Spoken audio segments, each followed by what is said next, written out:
ఆకలితో ఉన్న ఒక ఆవు గడ్డి మేయడానికి అడవికి వెళ్ళింది. పాపం దానికి సమయం తెలియలేదు. ఇంతలో సాయంత్రం అయింది. చీకటి పడేలా ఉంది. ఇంతలో ఒక పులి తన వైపు పరిగెత్తుకుంటూ రావడం ఆ ఆవు చూసింది. పులి నుంచి తప్పించుకోవడం కోసం ఆవు అటు ఇటు పరుగులెత్తి పారిపోతుంది. పులి కూడా అంతే వేగంగా ఆవుని వెంబడిస్తుంది. చివరికి ఆవుకు ఎదురుగా ఒక చెరువు కనిపించింది. పులి నుంచి తప్పించుకునే క్రమంలో కంగారులో ఆ ఆవు చెరువులోకి దూకేసింది.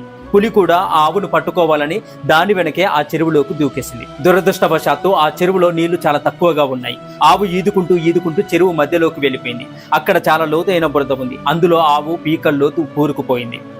ఆవుని వెంబడిస్తూ వచ్చిన ఆ పులి కూడా ఆ బురదలో చిక్కుకొని పీకల్లోతులోకి మునిగి కేవలం తన ప్రాణాలను రక్షించుకోవడం కోసం ఆవుకి కొద్ది దూరంలో ఆగిపోయింది ఆ పులి. ఈ స్థితిలో ఉన్న ఆ ఆవు, పులి రెండు ఒకదానికొకటి ఎదురెదురుగా కదలలేని పరిస్థితిలో నిలబడిపోయాయి. కొద్దిసేపు అయ్యాక ఆవు పులితో ఇలా అంది, "నీకెవరైనా యజమాని ఉన్నారా?" అని అడిగింది.